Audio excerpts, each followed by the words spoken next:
कोई तो प्रोजेक्ट होगा जब लगा होगा कि आपने बहुत मेहनत की है, खून पसीना एक कर दिया है। जहाँ पे एक्टिंग का सवाल है, जहाँ पे फिल्म्स का सवाल है, जिसमें बोलते हैं ना कि खून पसीना एक करना, वो खून पसीना हमारा जो जीता में साइकिल चलाने में हुआ था। तो ऐसे कई एक्टर्स भी हैं जो एक्चुअली अवार्ड सेरेमनीज में जाना पसंद नहीं करते हैं। आपका क्या नजरिया है? हम लोग को पूरा कॉन्फिडेंस था कि आमिर को मिलेगा, हाँ, यू नो। हाँ। और जब आमिर को नहीं मिला ना, तो उस टाइम पे वो एक जो भूचाल आया कि यार ये कैसे हो गया। But it is again a questionable thing कि हर बार तो ऐसा नहीं है कि जिनको अवार्ड मिला है वो उन्होंने परफॉर्म अच्छा नहीं किया था। कई जूरी मेंबर्स ऐसे हैं जो इस इंडस्ट्री से बिलोंग तक नहीं करते। What's your take on it? और ये लड़ाई तो मुझे लगता है सिर्फ हमारे जूरीज की वजह से भी नहीं है। तो ये सब चीज़ें, ये सब सिस्टम हम लोग चेंज नहीं कर सकते। इतने सारे एक्टर्स ओटीटी पर अपनी किस्मत आजमा रहे हैं। Why aren't we seeing Deepak on the OTT पर? हर एक्टर के लिए काम है। ऐसा नहीं है कि हर एक्टर के पास, किसी के पास काम नहीं है आज। लेकिन अपनी अगर चॉइस का जिस दिन मिलेगा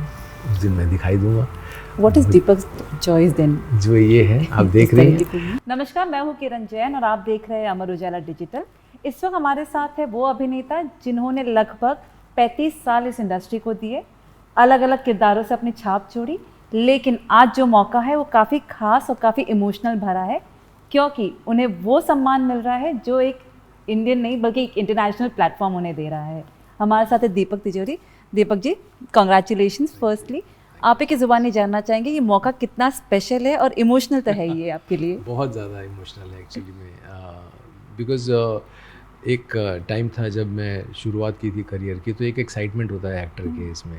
और मैं हमेशा ही सोचता रहा कि मैंने जितने जितने काम किए, तो तब मुझे कहीं ना कहीं हर साल जब कुछ लिस्ट निकलती थी तो मैं बेसब्री से इंतज़ार करता था कि कहीं मेरा नाम दिख रहा है। तो 1 साल 2 साल मतलब आशिकी, खिलाड़ी, ये सारा करने के बाद भी मुझे हर साल मैं वेट करता रहा। लेकिन मुझे लगा कि अब मुझे बंद कर देना चाहिए एक्सपेक्ट करना। तो उस एक पॉइंट के बाद में मैंने सोचना बंद कर दिया, कभी हाँ कभी ना के बाद, कि अब मेरे को सोचना भी नहीं है कि कभी मैं नॉमिनेट भी होऊंगा। बस तो मैं अपना काम करता रहा और लगा रहा जैसा भी था। और अभी मौका मिला कि कुछ नया प्लान करें। जब जो से दोस्ती हुई तो हम लोगों ने डिसाइड किया कि कुछ करते हैं साथ में मिलके। तो मैंने कुछ लिखा था और ये फिल्म स्क्रिप्ट लिखी थी। तो मुझे एज एन एक्टर जब मुझे काम करने का मौका मिले, अब तो मैंने सोचा था कि मैं अपना जो मेरा लुक है, जो मैं जैसा हूँ, जिस एज में हूँ, तो मैं वो किरदार ही प्ले करना चाहूँगा। तो मैंने हमेशा उस चीज़ को दिमाग में रख के मैंने ये चीज़ लिखी हुई थी। और एक फ़िल्म मैंने इससे पहले की थी इतर नाम की, जिसमें से मुझे ज़्यादा कंफर्ट लेवल जहाँ से मिला कि हाँ मुझे अपने एज के किरदार करने चाहिए अब। तो उस तरीके का सिनेमा था जो मैंने, बीना बख्शी जो नेशनल अवार्ड विनर है, डायरेक्टर है, इन्होंने ये लिखी हुई थी स्क्रिप्ट। और जैसे ही मैंने ये फ़िल्म करी और हमने देखी, तो उस टाइम पे करते हुए ना मैंने कभी कोई मॉनिटर नहीं देखा। मुझे खौफ था कि पता नहीं ना कैसा होता है, मैं कैसा लगूँगा, क्या होगा। तो फिर उसके बाद हमने पूरी फिल्म साथ में बैठ के देखी, तो मुझे लगा हाँ ये किरदार करेक्ट है। तो मुझे उससे कॉन्फिडेंस आया और मुझे लगा कि नहीं, अभी मैं ये ही कंटिन्यू करना चाहूँगा। तो इसी बेसिस पे जब ये मैंने फिल्म रेडी करी थी, लिखा था, और बस हम लोग मुलाकात हुई जो के साथ में, और जो खुद डायरेक्टर रहा है तो उसने पढ़ा तो उसको बहुत अच्छा लगा। तो बस उसने बोल दिया कि ये मैं डायरेक्ट कर रहा हूँ, तो एक्ट कर ले।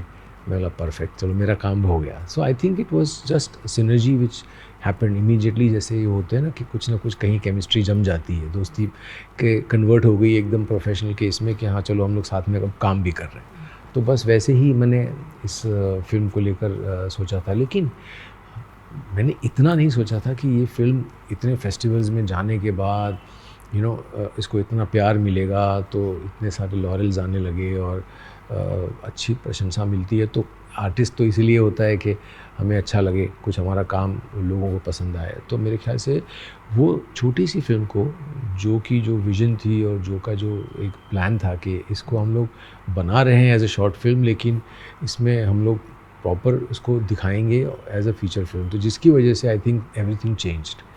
तो श्रीलंका जाना, श्रीलंका में शूट प्लान करना, हालांकि जब मैंने लिखी थी तो मैंने सोचा था कि यहाँ कहीं कोई विला होगा उसमें अपन कर लेंगे, पर उसने तो जो विज़न था उसके हिसाब से पूरा माहौल ही चेंज कर दिया, लुक ही चेंज कर दिया।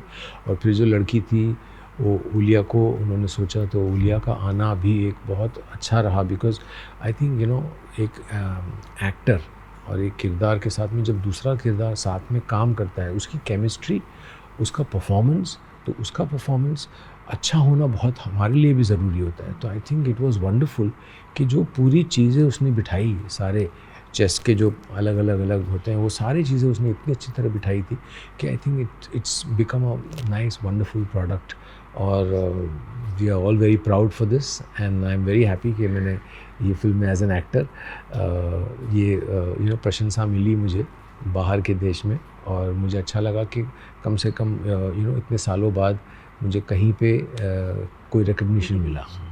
दीपक, अब तो काफ़ी सेटिस्फाइड हो अपनी जर्नी से, स्पेंडिंग 35 इयर्स, और अब जब पीछे मुड़ के देखते हो, जैसे कि आपने जिक्र किया कि कभी हाँ कभी ना के बाद तो आपने एक्सपेक्ट करना ही बंद कर दिया था, उसके पहले का माहौल कैसा था? किस तरह के थॉट्स आते थे जब आप देखते थे कि आपका नाम नहीं है लिस्ट में? And as an actor obviously आप एक क्रिएटिव पर्सन हो, तो एक्सपेक्ट करते कि रिकग्नाइज किया जाए आपके काम को। मैं ना एक्चुअली में मैंने कभी उसको मैं बहुत पॉजिटिव इंसान हूँ। मैं कभी भी कोई चीज़ ऐसे नहीं लेता कि मुझे ये मिलना चाहिए था।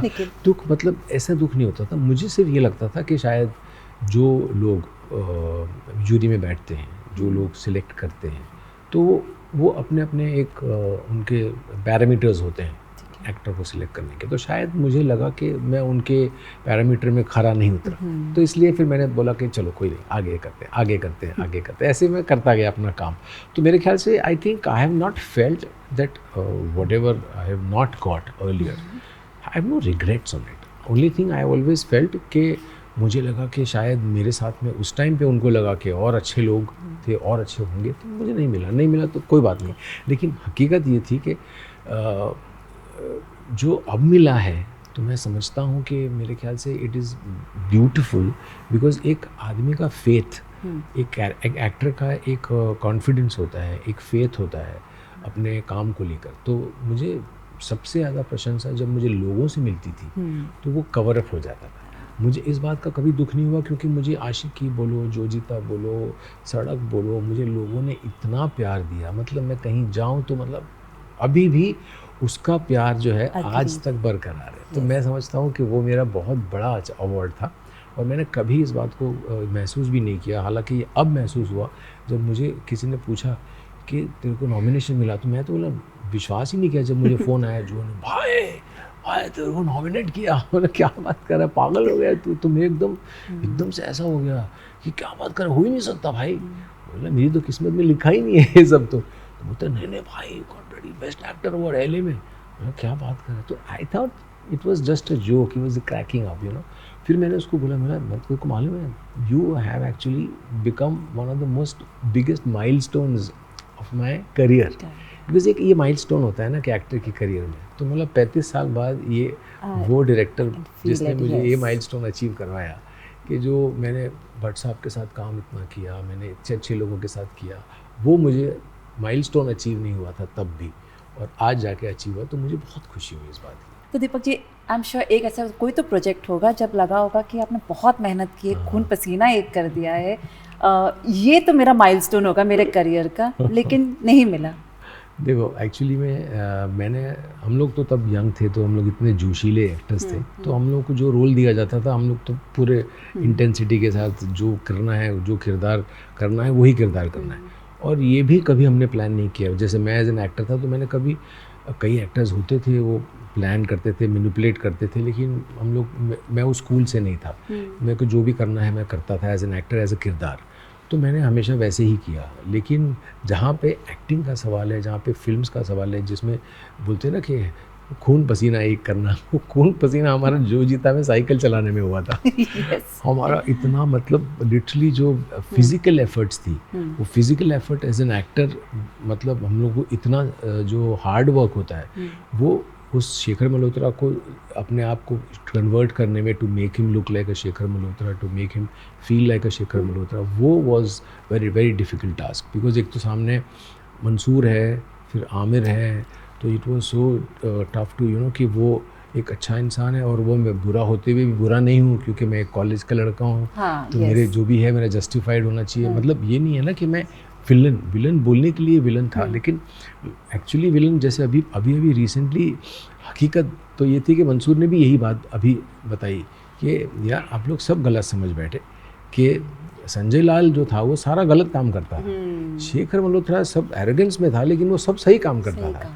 तो मतलब मेरे को कभी भी वो रोल ऐसे नहीं लगा, लेकिन हाँ उसमें उस चीज़ को बरकरार रख के मेरे को थोड़ा सा एरोगेंस लेवल ऊपर करके भी मुझे अपने आप को विलन नहीं दिखाना है। तो वो एक डिफ़िकल्ट टास्क था मेरे लिए, क्योंकि भट्ट साहब ने जो रोल्स दिए थे वो भी एज अ सपोर्टिंग रोल्स थे, एज अ फ्रेंड थे, पर ये एक इंडिपेंडेंट कैरेक्टर था जो अपने आप में एक अहंकार से भरा हुआ और प्लस गुणी। ये नहीं जैसे हम लोग बोलते हैं, हम लोग आप उस ज़माने में देखते थे कि हम लोग जैसे बोलते हैं कि रावण, तो रावण में अपने आप में कुछ कमाल के गुण है तो हम इग्नोर नहीं कर सकते। तो मेरा यही था कि भैया I have to portray it in a very very thin line कि it should not look like a villain. तो जैसे फॉर एग्जांपल एक मौका, बहुत इंटरेस्टिंग मौका था फिल्म में जो कि प्लान नहीं था। जब मेरी और मामिक की फ़ाइट होती है और साइकिल से हम लोग, मैं उसको जब गिरा देता हूँ वो पहाड़ के ऊपर से नीचे गिरता है, तो तब जो मौका था कि मैंने अपने आप ही मुझे फील हुआ, मैंने वो स्टेप लिया और मैंने बोला अरे यार गिरने जाता है तो मैं उसको हाथ देने जाता हूँ, कि पकड़ने जाता हूँ कि यार मतलब मैंने झगड़ा करना था लेकिन मेरा ये नहीं था कि तू मर जा यार, ऊपर से नीचे फेंक दिया। तो वो चीज़ जो थी ना वो एक मैजिकल मोमेंट था, वो एक इंसानियत, वो एक सच्चाई थी कैरेक्टर की। वो मैंने जितने किरदार मैंने ये सोच के नहीं किए थे, लेकिन ऑब्वियसली होता ये है कि हम लोग फिल्म की जब अवार्ड्स के टाइम आता था उस टाइम पे, आज तो 50 अवार्ड्स हो चुके हैं, हर गली में कोने में कहीं ना कहीं कोई अवार्ड बिक रहा होता है, कोई मिल रहा होता है, कोई कुछ हो रहा होता है। तो वो एक भड़ास थी, एक ये आग थी कि मुझे अचीव करना है, वो अचीव उस टाइम पे होता था, अब तो वो ख़त्म हो गया। तो इसलिए मुझे वो दौर का ऐसा कभी फील नहीं हुआ कि हाँ उस टाइम पे मैं मेहनत की लेकिन मेरे को शायद सिलेक्ट नहीं हुआ तो मैं उनके उसमें खरा नहीं उतरा, उनके जो जूरी होंगे उसमें शायद उनको दूसरे लोगों का काम ज़्यादा पसंद आया। तो मैं I never took it in a very negative way because I said I will do better next year, I will do better next year. एक डिबेट भी है और ये डिबेट अभी से नहीं चला, सालों से चलता है। जो जूरी मेंबर्स होते हैं, कई बार कहा जाता है कि वो इस इंडस्ट्री से, कई जूरी मेंबर्स ऐसे हैं जो इस इंडस्ट्री से बिलोंग तक नहीं करते, जिन्हें इस फिल्म इंडस्ट्री का फिल्म कैसे बनता है उनका नॉलेज तक नहीं है, उन्हें जूरी मेंबर्स बनाया जाता है कई सारे कमिटीज़ में। Now you being an insider, it's been 35 years, what's your take on it? See, I have been also invited number of times। मैं एक जगह कहीं पे जाना होता है एज ए जूरी मेंबर बनकर, तो मैं बाकी जूरीज़ को भी मिलता हूँ, लेकिन मैंने ज़्यादा उसमें मैं पढ़ता नहीं हूँ। जैसे कई बार हम लोग काम नहीं कर रहे होते तो हम लोगों को एज एन एक्टर बुलाया जाता है, पर मैंने अभी तक वो पोजीशन मैंने ली नहीं है जानबूझ के, क्योंकि मुझे पता है कि बाकी लोग जो आएंगे वो किस इंडस्ट्री से होंगे और फिर मैं उन्हीं के बीच में से एक वो नाम बन जाऊँगा अगर मैं उस जूरी में रहा, कि यार दीपक होते हुए भी मुझे क्रेडिट नहीं मिली और उसको दी दी। तो ये चीज़, क्योंकि आप इस चीज़ से गुजर चुका हूँ, इसलिए मैं कॉन्शियसली कोई ना कोई चीज़ गोल कर देता हूँ, मैं बहाना कर देता हूँ कि मैं थोड़ा सा मसरूफ़ हूँ, मैं थोड़ा सा ये इसमें लगा हूँ, इसलिए मैं उस पोजीशन को मैं बहुत सिलेक्ट नहीं करता हूँ। लेकिन मैं जानता हूँ ये है माहौल, ये सिस्टम चलता आ रहा है और ये लड़ाई तो मुझे लगता है सिर्फ हमारे जूरीज़ की वजह से भी नहीं है। हम लोग कई बार सोचते हैं, कई बार FTI के प्रेसिडेंट्स बनाए जाते हैं जो इंडस्ट्री के नहीं होते हैं, कई बार सेंसर के जो बोर्ड्स के मेंबर्स बनाए जाते हैं, जो चीफ प्रेसिडेंट चेयरमैन होते हैं वो इंडस्ट्री के नहीं होते हैं। हम लोग वो डिसाइड करते हैं कि हम फिल्में क्या दिखाएंगे। तो ये सब चीज़ें, ये सब सिस्टम हम लोग चेंज नहीं कर सकते। इसलिए मैं एक्चुअली मैं किसी को चेंज नहीं करना चाहता, मैं तो जो अपना है भाई ठीक है। आप लोग अवार्ड्स की बात की जाए तो ऐसे कई एक्टर्स भी हैं जो एक्चुअली अवार्ड सेरेमनीज़ में जाना पसंद नहीं करते हैं। एक वक्त था जब रियल अवार्ड्स एक्चुअली मिलते थे, बट अब तो कई सारे रेप्लिकास आ गए हैं, कई सारे डुप्लीकेट अवार्ड्स आ गए हैं, वो नहीं पार्ट होना चाहते हैं इन अवार्ड्स का। तो आपका क्या नज़रिया अगेन इन जो ये अवार्ड्स जो होते हैं? मेरे को बहुत अच्छी तरह याद है जब जोजिता का हम लोग का फंक्शन था, एक अवार्ड फंक्शन में, तो मैं एज ए पार्टिसिपेंट मतलब मैं डांस भी करता था। मैं उन अवार्ड फंक्शंस में मैंने परफॉर्म भी किया है। तो जब मैं परफॉर्म भी कर रहा था जो जीता के टाइम पे, और उस टाइम पे आमिर नॉमिनेटेड था और हम लोग को पूरा कॉन्फिडेंस था कि आमिर को मिलेगा, यू नो। और जब आमिर को नहीं मिला ना, तो उस टाइम पे वो एक जो भूचाल आया कि यार ये कैसे हो गया यार, मतलब यू नो। तो उस टाइम पे ही हम लोग सबको रियलाइजेशन हो गया था कि भाई ये तो दुनिया अलग है, इसमें जितना बच के रहो तो उतना बेटर है। तो मेरे ख्याल से उसके बाद मैंने कभी परफॉर्मेंस भी नहीं किया, क्योंकि मैंने एज एन एक्टर परफॉर्म किया था स्टेज के ऊपर, मेरा गाना किया था जो जीता का उस टाइम पे, तो मज़ा भी आया, सब आया। लेकिन उस टाइम पे जब जैसे आमिर ने भी बंद कर दिया आप फॉर दैट रीज़न कि this is not really happening, which is actually in a way, you know, but it is again a questionable thing कि हर बार तो ऐसा नहीं है कि जिनको अवार्ड मिला है वो उन्होंने परफॉर्म अच्छा नहीं किया था, वो भी तो सही नहीं है, वो भी सही नहीं तो है। हम लोग वो अंदाजे से ये नहीं बोल सकते हैं कि हर चीज़ गलत हो रही है। कुछ लोग जो जायज़ थे उनको मिला भी है, तो आई think it is a debatable thing which I personally always refrain my self, I keep my self away from it. I feel कि जो अपनी किस्मत में है मिलेगा, नहीं है आगे बढ़ो। Last few questions, you know, कई सारे आपके को-स्टार्स रह चुके हैं जो इस रेस में कहे या फिर इस जर्नी में कहे वो काफ़ी आगे भी बढ़ चुके हैं, है ना। जब आज आप देखते हैं उन्हें, रिग्रेट वर्ड नहीं कह सकते हम, but you know, how do you see that journey? कभी इस तरह का हुआ है कि मैं कहीं पे चूक गया या कुछ गलती हुई, या फिर मैं काफ़ी सेटिस्फाइड हूँ जो भी मैंने अब तक किया है? मैं एक्चुअली बताऊँ, मेरा जैसे बोलते हैं ना कि you get wiser and wisdom comes with age. Yes. तो मेरा जो अपना एक्सपीरियंस है, मेरा जो अपना संतुलन है, वो मैंने कभी नहीं खोया। इसलिए नहीं खोया क्योंकि मैं हमेशा मेरी अपब्रिंगिंग बहुत स्पिरिचुअल रही है, और मैं इस चीज़ में कर्म की थियरी में मानता हूँ। और अगर मुझसे कोई बेहतर कर रहा है तो वो उसके कर्म है, और मुझसे कोई कम है तो शायद मेरे कर्म उससे थोड़े से बेहतर है, इसलिए मैं जहाँ हूँ वहाँ हूँ। तो मैं इस चीज़ से कभी नहीं, तो मैं इससे कभी नहीं गुजरता कि वो मेरे से बहुत आगे चला गया और मेरे साथ था, कभी एक साथ में मेरे साथ में खाता पीता था, मेरे साथ में रहता था, देखो कहाँ चला गया। मुझे कभी नहीं हुआ। हालांकि मुझे खुशी होती है इन लोगों को बिकॉज अभी मैं जब उनको मिलता हूँ तो वो मुझसे उतने ही प्यार से मिलते हैं। मेरे साथ में कभी भी उन्होंने ना, मैंने कोई रिश्ता बिगाड़ा। जैसे अभी फ़िलहाल इतनी अच्छी बात थी कि मेरे सालों से सलमान को मिला नहीं, पर मेरे साथ में उलिया काम कर रही थी इस फिल्म में। यस। तो इतनी अच्छी बात थी कि ऑब्वियसली उलिया ने मतलब अपनी कंपनी में रखा, स्क्रिप्ट वो लोग पढ़ते हैं। तो सबसे पहला जब मुझे एक्सपीरियंस मिला, it was absolutely wonderful, you know, कि जब उलिया ने बोला कि वो इज़ द मेल एक्टर, तो सलमान को बताया गया, तो सलमान ने बोला कि no, he is a very good actor, we should do this film. तो कितनी अच्छी बात है कि उन्होंने हमेशा ही, जैसे कोई शाहरुख हो, आमिर हो, जब मिलते हैं तो वैसे ही मिलते हैं जैसे हम 25 साल पहले मिले हो या 20 साल पहले। Did Salman interact with you when it comes to film and India के लिए? हमने एक ही फिल्म करी साथ में, और हालांकि वो मैंने इसलिए भी नहीं, इस फिल्म के लिए भी, मतलब कि नहीं अभी इंटरेक्शन नहीं हुआ, लेकिन ऑब्वियसली उसने मतलब ऑब्वियसली वो काफ़ी कुछ मतलब यू नो स्क्रिप्ट देखी है उसने ऑब्वियसली, और he is basically obviously a person who is going to be, you know, उसकी जैसे जो की और इसके अच्छे रिश्ते हैं सलमान के, तो मेरे सुना है कि वो लोग मिलते भी हैं, आपस में बातें भी होती है। तो मेरे ख्याल से कि वो चीज़ें कि ये एक एक्सेप्टेंस और एक अभी भी अच्छी बात बोलना एक को एक्टर के लिए जो 25 साल 30 साल पहले की बात है। इतने सारे एक्टर्स OTT पर अपनी किस्मत आजमा रहे हैं, why aren't we seeing Deepak on the OTT platform? जैसे मैंने कहा ना कि इम्पोर्टेंस हर एक्टर के लिए काम है। ऐसा नहीं है कि हर एक्टर के पास, किसी के पास काम नहीं है आज।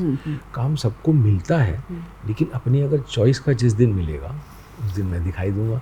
What is Deepak choice then? जो ये है आप देख रहे हैं, अब आप इतर देखिए, इतर अभी आने वाली फिल्म है, तो वो एक सिनेमा है, वो ऐसा सिनेमा है जिसमें मैंने बहुत साल, मतलब मैंने बहुत मेहनत की उस टाइम पे। मैं आपको एक किस्सा बताता हूँ। ये हम लोग नोवोटेल में थे, अभी नोवोटेल हो गई, तब हॉलीडे इन था। उस टाइम पे ना कभी हाँ कभी ना, और ये सब फिल्में हो गई थी मेरी, और वो कॉफ़ी शॉप में गोविंद जी बैठे हुए थे, गोविंद लानी साहब, और उनकी अर्ध सत्य और ये सारी फिल्में, मतलब इतना इम्पैक्ट था। और वो सिनेमा मुझे करने की बड़ी ख्वाहिश रहती थी कि वो एक्टर के लिए वो जड़ होता था। हम लोग नसीर भाई, ओमपुरी जी, इनके सिनेमा, यार क्या मौका मिलता है यार, इनका परफॉर्मेंस।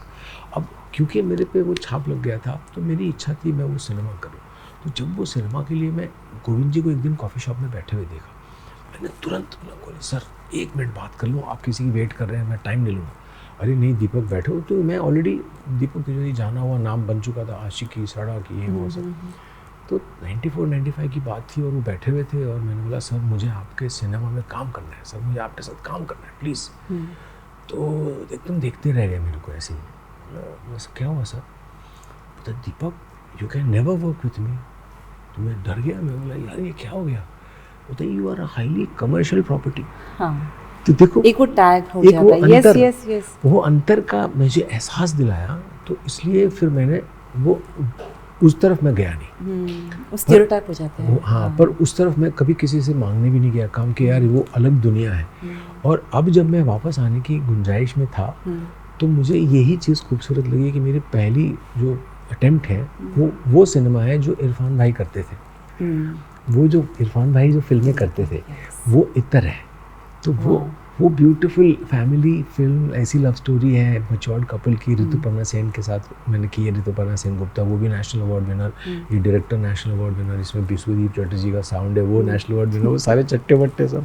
तो यू नो मैं इसमें एक कमर्शियल प्रॉपर्टी था। तो मैंने एक बार यही लाइन मैंने वीना को बोली, बोला मैं वीना तू मेरे को कैसे कास्ट कर रही है यार, मैं तो एक कमर्शियल प्रॉपर्टी हूँ और तुम लोग सारे घाघ लोग तो शट अप। अब वो टाइम चेंज हो गया, टाइम चेंज, तो it is a beautiful thing. So I think I may not be there just now on OTT, but I'm reading scripts. Something the day I feel कि this is what I'm looking for, this is what I want to do, I'll be there. ऐसा मुझे कुछ नहीं है। There's a lot of buzz that you're doing Sanoj Mishra's film, and do you think he's encashing you on Yeah, I don't know him. है ना? Yeah, I don't know him at all. I don't know if I've ever met him. I don't know. I was surprised somebody had called up again, and I don't know why that happened. But I guess probably he's Kher साहब का भी नाम ले लिया है उसमें। हाँ, तो, हाँ, exactly. क्या बोलेंगे? एक तरफ ऋतुपर्णा के साथ फिल्म करो और एक तरफ बज़ है कि आप उनकी फिल्म। मुझे एक्चुअली हम लोगों को कोई इल्म ही नहीं था इस बात का। मुझे लगता है खेर साहब को भी शायद पता नहीं होगा। पर ये तो चलो ये इंडस्ट्री है यार, किसी को भी कोई इस चीज़ का कुछ उनको कुछ फ़ायदा मिलता है तो मैं कभी इसमें नहीं पड़ता यार। And lastly, I have a lot of questions to ask, but then I have a team there. Yes, I And lastly, you know, you've been into direction, you've directed so many films. Fortunately, unfortunately, it didn't work. It doesn't matter. है ना? So, again, the question is, क्या आप अपने आप को फिर से revoke करना चाहते हो when it comes to content? अब आप सोचते हो कि कंटेंट को थोड़ा और देखा जाए कि एग्जैक्टली ऑडियंस को चाहिए क्या? नहीं, एक्चुअली मैंने हमारे जो लेजेंड हैं बच्चन साहब, उनका एक बार एक स्टेटमेंट था जो मेरे जहन में हमेशा बैठा कि उन्होंने बोला था कि एक टाइम था जब उन्होंने करियर शुरू किया तो लगातार फ्लॉप्स थी। जब अभिषेक ने करियर शुरू किया तो लगातार फ्लॉप्स थी। उनका एक स्टेटमेंट था जो उन्होंने शायद अभिषेक को बोला, वो कहीं छप गया था। वो था कि it is never about hit and flop, it is about what you do, it should never be regretted in your life. और मैं जितनी फिल्में मैंने एज ए डायरेक्टर बनाई हैं, हकीकत ये है कि मेरी फिल्में किसी ने देखी ही नहीं है, तो मेरा हुनर तो किसी ने देखा ही नहीं है। तो आज अगर वो लोग मुझे बोलते हैं कि मेरे को दीपक के साथ नहीं करना है, वो इसलिए नहीं करना है क्योंकि मेरी फिल्में फ्लॉप थी। इन्होंने देखी होती और मुझे बोलते कि मुझे फिल्म नहीं करनी है तो मैं इनको बोलता कि मैं अग्री करता हूँ तुम्हारे से। पर अनफॉर्चुनेटली ये मेरे जितने भी लोग हैं मेरे साथ में, जितने भी मेरे बिरादरी के हैं, अगर मैं उनको स्क्रिप्ट भेजता हूँ या मैं उनसे अप्रोच करने की कोशिश करता हूँ और वो मुझे मिलते भी नहीं हैं, अगर मुझे डिस्कार्ड कर देते हैं, तो मैं वो गुनाह नहीं समझता उनका। मैं समझता हूँ कि यार उन्होंने मेरा काम देखा ही नहीं है, तो मैं क्या उनसे खफा हो जाऊँ कि मेरे साथ में मेरी फिल्म नहीं कर रहा है। तो मैं तो ये समझता हूँ कि जिस दिन मेरी फिल्म कोई देख लेगा, मेरा हुनर समझ लेगा, करेगा। But with that one question, do you believe कि ऐसे कई सारी फिल्में एक्चुअली है जो देखने लायक नहीं है, but the PR game, the marketing game, that works? वो है, पर इसलिए बोलते हैं ना कि हमारी जो इंडस्ट्री है ये it is not about hit and flop. यही बात है कि अगर मैंने कोई हिट फिल्म की होती तो और वो रिग्रेटेबल होती, वो मुझे पिंच करेगी। पर मैंने जो सिनेमा किया है, मैं आज भी मेरे बच्चों को मेरी फैमिली के साथ में मैं इस बात को कभी रिग्रेट नहीं करता हूँ, समझो। तो ये मेरा अचीवमेंट है कि मेरा बच्चा देखने के बाद ये बोला, पापा what have you done, what is this nonsense have you done, that is hurting. Then पापा you did this then, which I'm sure. So yeah, so that is why I'm saying, so I have no regrets on that matter, and I feel that whoever and whatever they are doing, it is absolutely their journey. They are following their path, I'm following my path. Deepak ji, thank you so much for being so patient and answering my Not at all, questions, not and at all all. the best for future. Yes, thank you so much.